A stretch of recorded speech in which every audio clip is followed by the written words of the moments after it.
You can use any experience to experience your true nature. Now, all experiences are objective experiences, except for the one experience of yourself, which is a subjective experience. So any objective experience would then be an indirect way to experience yourself. We have the six senses: thinking, hearing, seeing, smelling, tasting, touching. And any of these senses can be used as pathways to experience yourself. Now, this way would be considered what I call the indirect way, because you are experiencing yourself indirectly, meaning you are going through the senses to then arrive at yourself. Now, the experience of yourself doesn't need you to go through something. The experience of yourself is direct. It's a subjective experience, meaning it requires no object. It doesn't require sound. It doesn't require food. It doesn't require dance. It doesn't require any senses. But it doesn't mean that you can't go that way. It's just another way. It's just an indirect way of experiencing yourself, that you can go through sound to the experience of yourself. So you go through the objective experience of listening to music or listening to sound, and that indirect path leads you to the direct experience of yourself. Now, the direct experience of yourself doesn't require that objective experience of sound, but we can just use sound as a way. Now, it's exactly as it sounds. It's indirect. So there is a more direct way to experience yourself, which is to directly experience yourself as the subject, that you don't go through an object such as sound, such as music, or dance, or food, or art, painting, or thinking. These are just ways that lead you to the direct experience of yourself.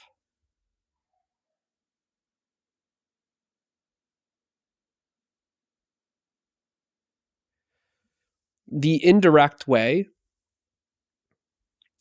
you essentially meet emotions on the way to the destination. And the direct way, you are experiencing these emotions at the destination, as the destination.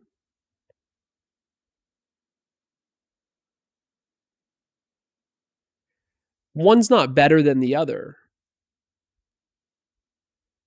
One can be seen as more of a scenic route, and the other is more direct.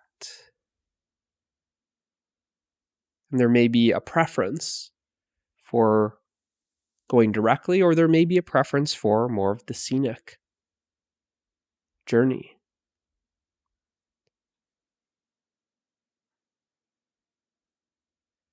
So it's really more about what's resonating with you. Like I said, there's many different pathways that really you can use any of the six senses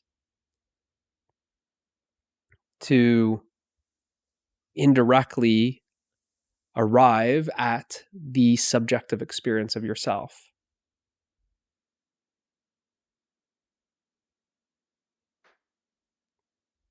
You can indirectly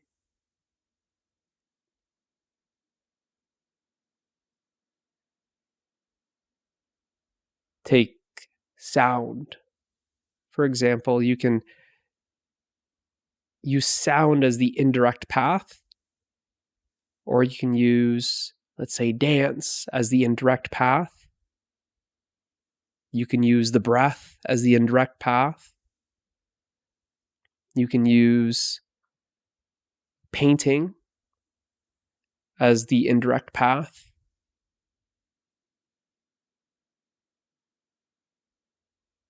Like I said, you can use anything.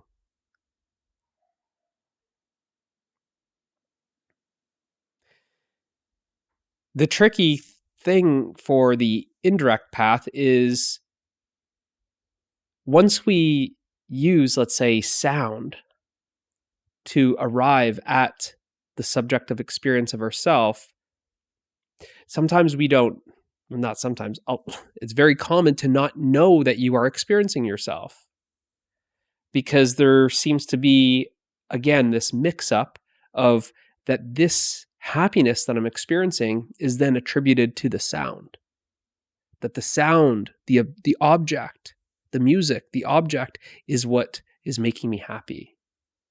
Or it's the dance that is making me happy. And it's very easy to fail to see that actually that's just the pathway and the happiness is the destination, that actually we have used sound to then arrive at happiness, or we have used the dance to arrive at happiness, that actually we are experiencing our true nature. We just used sound to do so, or we just used dance to do so.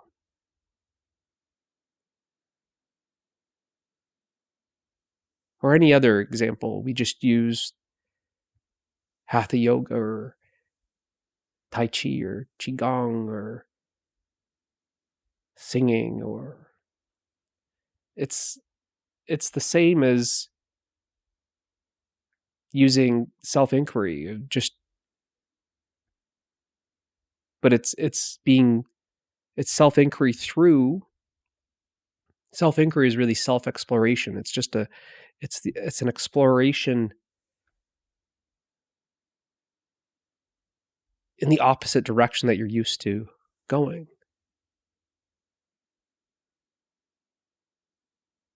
The exploration of self. So it's very much the same, but it's just done through the five senses instead of the sixth sense of thinking. Right? What am I? Who am I? Where am I? What is aware? And these questions, they're just questions, and it's following that thought, the thinking, back to the source. It is direct, but like that, it can be done indirectly via the five other senses. And whatever works is worthy. Whatever is resonating, whatever feels more natural is always going to be what's best. It's like I said, is you could actually be experiencing your true nature and not know it. This was actually happening for myself, that just through these senses and just enjoying running or cycling or hatha yoga, any of these things, it was using the body sensations. It was using activity, using movement to then experience our true nature.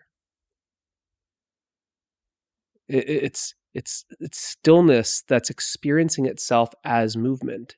It's silence that's experiencing itself as sound.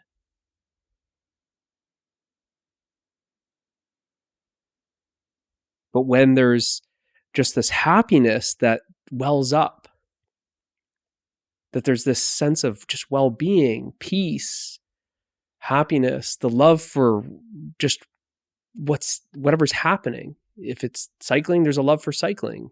If there's painting, there's a love for painting. If there's listening to music, there's a love for whatever you're listening to. So it's very easy to attribute this love, this happiness, this well-being, this peace, this freedom with the object that you use to arrive at the destination. That the sound or the movement or the visual or the taste or the smell, whatever it is, it's like that's a vehicle to get you to the destination. But that destination is not objective, it's subjective. So when there's the experience of happiness, happiness is a subjective experience. Happiness doesn't come from an object.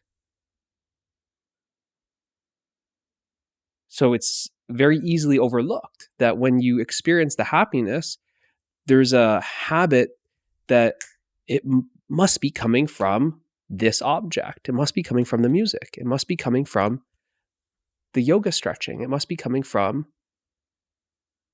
the dance. It must be coming from this painting. So there's an easy confusion here. There's an easy mix-up.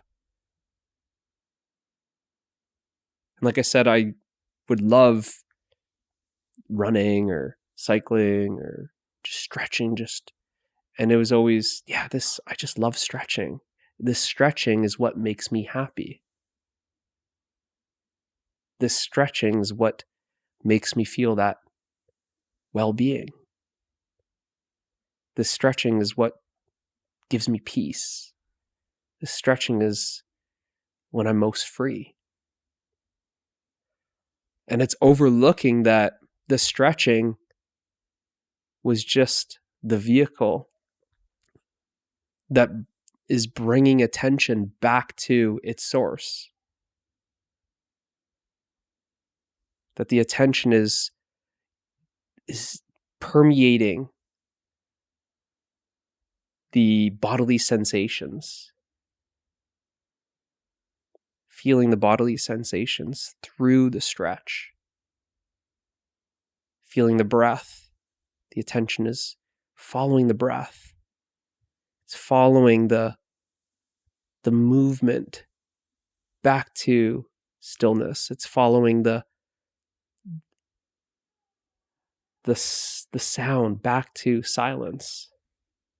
And that silence, that stillness is not objective.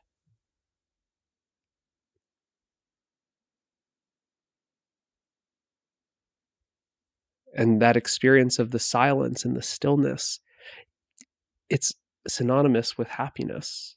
It's synonymous with love. It's synonymous with peace. It's synonymous with freedom. These aren't separate things. It's just a total package. It's your true nature.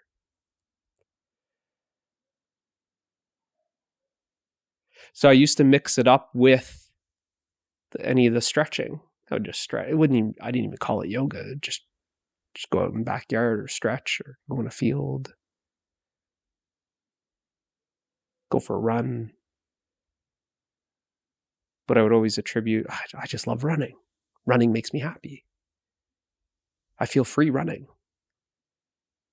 Such a sense of well-being and ease. I can run and feel so relaxed.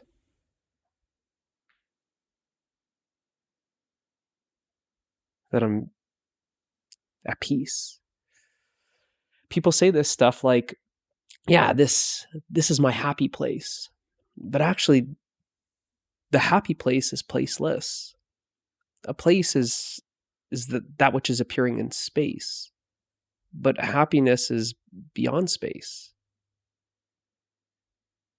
There's no one thing that can give you happiness. So you can hear it two different ways. Nothing will make you happy. Or you can hear it, no thing will make you happy. Because these objective experiences, sounds are things. Smells are things. Foods are things. Sensations are things. These things are just vehicles to take you back to no thing. This no thing is actually the source of everything. So you can take anything back to its source as a sort of vehicle. That which is no thing is what you are. And that's why I said, no thing will make you happy, because no thing is the happiness. You are the happiness that you seek.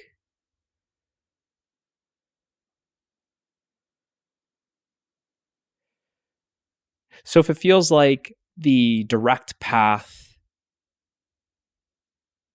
is not resonating, if it just doesn't feel like it's your jam, then have a look. Have a look at your life right now and see if there's something that's naturally pulling you, because that pull is the pull of grace. It's the pull of your true nature. It might be the pull to garden, the pull of painting, the pull of running, the pull of swimming. But if you look at this experience closely, whatever it is that you truly enjoy like that, whatever you feel this great sense of well-being, this peace, this sense of freedom, this sense of ease, this strong passion, this love for something that really energizes you, ignites you, lights you up. You feel this power, this inspiration, this aliveness. You might not know it, but that may just be the best spiritual practice for you.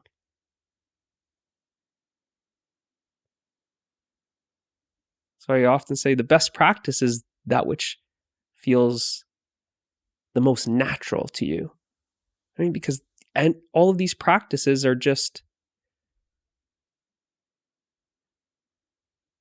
efforts to experience your true nature. And what could be more natural than your true nature? What could be more effortless than being yourself? So these are signs that if there is something in your life that feels so effortless, feels so natural, could be cooking, could be gardening, that you may be experiencing your true nature and just not realize it.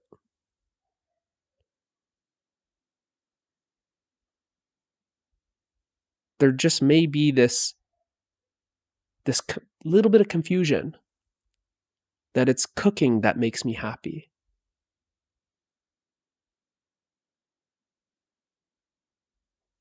That is gardening that makes me happy.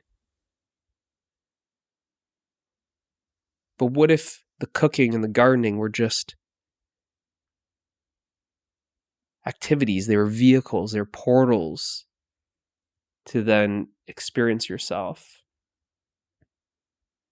But you're so used to objective experience because it's all you've known. But what you are is a subjective experience. Happiness, love, peace, freedom is a subjective experience. It's a very unique experience because every other experience is an objective experience. It's an objective experience because there's something that appears to you. You can see it objectively. A sound appears to you. A sound appears in you. You experience a sound as a thing.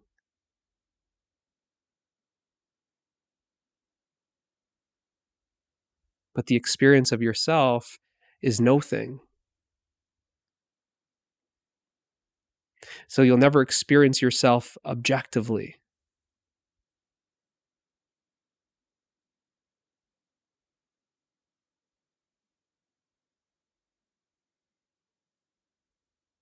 You won't be able to say, this object is what makes me happy. You'll never be able to do that. Because you are the happiness.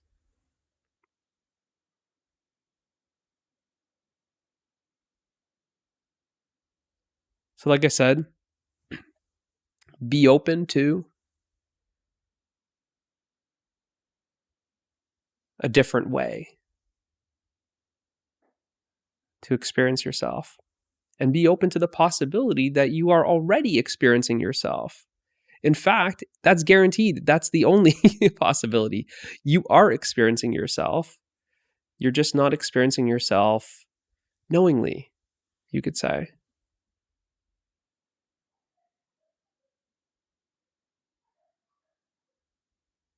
And when you realize that that's why I feel so happy while cooking. That's why I have so much love and passion for cooking. That's why I feel so inspired to cook. That's what feels so effortless. That's why I'm experiencing such a flow cooking. That's why it feels like there's just no problems. It's problem-free. It's pure spontaneity. There's such an aliveness. There's just pure experiencing. Yeah, there's pure experiencing. And what is that experience of pure experiencing? It's the experience of happiness. It's the experience of freedom. Experience of peace, experience of love. That pure experiencing is what you are.